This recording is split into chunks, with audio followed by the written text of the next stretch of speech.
इस short video में समझने की कोशिश करेंगे कि टाइम टू लिव TTL ये कॉन्सेप्ट है क्या। अब देखिए, कोई भी सोर्स और टारगेट डिवाइस जो इंटरनेट कनेक्टेड हैं, तो इनके बीच में जब डेटा एक्सचेंज होता है तो वो आईपी डेटाग्राम्स के रूप में होता है। मतलब सोर्स से आईपी डेटाग्राम्स जाते हैं और फिर रेस्पॉन्स में टारगेट से आईपी डेटाग्राम्स सोर्स को आते हैं। ठीक है जी। तो अब बीच में क्या है, बीच में इंटरमीडिएट रूटर्स हैं, राइट। तो जब सोर्स डिवाइस से आईपी डेटाग्राम एक आईपी डेटाग्राम निकलता है तो वो उसके अगले रूटर पे पहुंचता है।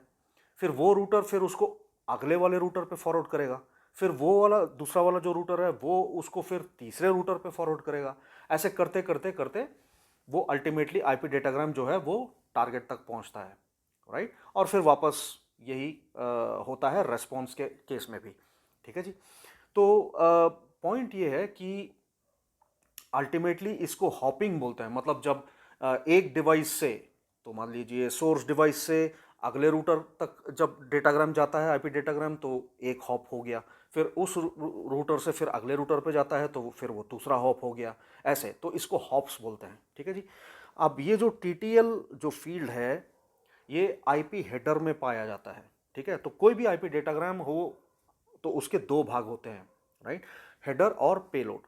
तो ये जो टीटीएल फील्ड है ये आईपी हेडर में पाया जाता है। अब वो अगर IPv4 है तो फिर वो उसको टीटीएल बोलते हैं, अगर वो IPv6 है तो उसको फिर हॉप काउंट बोलते हैं। हम दो अलग अलग टर्म्स हैं लेकिन कॉन्सेप्ट एक ही है।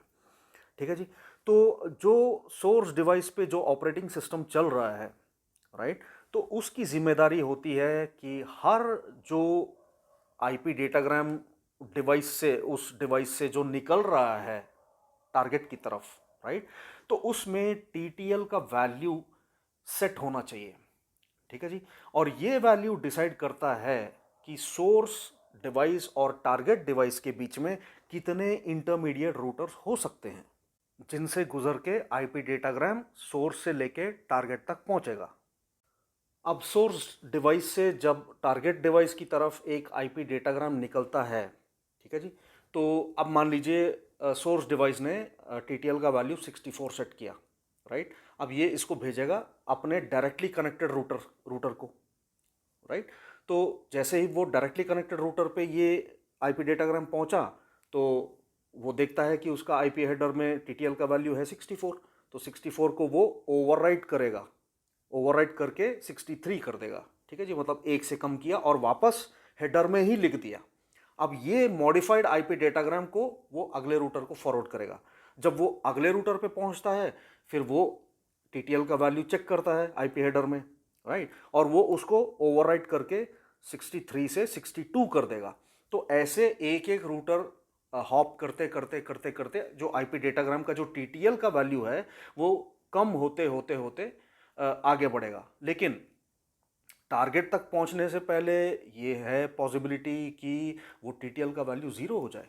तो अगर किसी रूटर पे टीटीएल का वैल्यू डिक्रीमेंट करने के बाद पाया गया कि वो ज़ीरो है तो उस रूटर की जिम्मेदारी है कि वो तुरंत उस आईपी डेटाग्राम को डिलीट कर दे, डिस्कार्ड कर दे और वापस एक ICMP time exceeded response source device को भेजे। ठीक है जी। अब ये टीटीएल का ये मैकेनिज्म क्यों चाहिए, राइट। तो अब देखिए, जाहिर है कि इंटरनेट पे हजारों लाखों रूटर्स हो सकते हैं, राइट। तो एक सोर्स डिवाइस और एक टारगेट डिवाइस के बीच में पता नहीं कितने रूटर्स हैं। ठीक है। तो यहाँ पे क्या हो रहा है, ये टीटीएल के माध्यम से एक मैक्सिमम लिमिट सेट किया जा रहा है कि इतने रूटर्स के द्वारा चलते चलते चलते चलते कहीं ये इनफाइनाइटली सर्कुलेट ना हो। ठीक है जी। मतलब वो टारगेट तक कभी पहुंचे ही नहीं, वो नेटवर्क के अंदर ही घूमता रहे, इस रूटर से उस रूटर, उस रूटर से इधर, इधर से उधर। जैसे हमारे गवर्नमेंट और म्यूनिसिपैलिटी के डिपार्टमेंट्स में नहीं होता कि आप इधर जाइए फिर वहाँ से उधर जाइए, वहाँ से उधर जाइए, इंसान थक ही जाए। तो वैसे ही कुछ यहाँ पे ना हो, राइट। तो वो प्रिवेंट करने के लिए ये मैकेनिज्म है कि कोई भी आईपी डेटाग्राम एक लिमिट के पार वो सर्कुलेट होता ना रहे इनफाइनाइटली। ठीक है जी। तो इसके लिए उसे मार दिया जाता है उस लिमिट के बाद। तो मतलब वो लिमिट क्या है, जब टीटीएल ज़ीरो हो जाए। अब इस फ्लोचार्ट के माध्यम से समझने की कोशिश करेंगे कि कोई भी रूटर आईपी डेटाग्राम्स को टीटीएल के नज़रिए से कैसे देखता है और कैसे उनको प्रोसेस करता है। तो चलिए यहाँ से शुरू करते हैं। तो देखिए, जब आईपी डेटाग्राम आया, राइट, तो उसका हेडर जो है वो एग्जामिन करेगा रूटर, राइट। अब वो पहला सवाल ये है कि क्या ये रूटर खुद टारगेट है, क्योंकि याद कीजिए कि आईपी डेटाग्राम तो सोर्स डिवाइस से निकला था टारगेट तक पहुंचने के लिए, राइट। तो सवाल यह है कि क्या ये डिवाइस, ये जो भी है रूटर है या डेस्कटॉप कंप्यूटर है, जो भी है ये डिवाइस, राइट, तो क्या ये ही टारगेट डिवाइस है? अगर हाँ, तो फिर उस आईपी डेटाग्राम को चुपचाप प्रोसेस किया जाए, राइट, और उसका जवाब दिया जाए। लेकिन नहीं, अगर ये डिवाइस टारगेट नहीं है तो फिर टीटीएल को 1 से कम किया जाए, राइट। अब सवाल ये है कि अगर टीटीएल 1 से कम करने के बाद क्या वो 0 हो गया, राइट। अगर 0 नहीं हुआ तो वापस उस वैल्यू को, उस कम करने के बाद के वैल्यू को आईपी डेटाग्राम के हेडर में ओवरराइट कर दिया जाए, और ये नए आईपी डेटाग्राम को, जिसमें ये वैल्यू टीटीएल का जो कम हुआ ना, तो ये तो मॉडिफाइड है, ये तो मॉडिफाइड आईपी डेटाग्राम है, तो इस मॉडिफाइड आईपी डेटाग्राम को अगले रूटर को फॉरवर्ड किया जाए।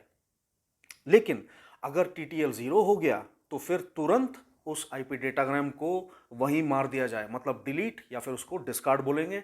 तो ये करने के बाद वापस सोर्स डिवाइस को एक स्टेटस रेस्पॉन्स, एक रिप्लाई देना है, जिसको बोलते हैं आईसीएमपी टाइम एक्सीडेड। तो ये मैसेज सोर्स डिवाइस को वापस भेजा जाए।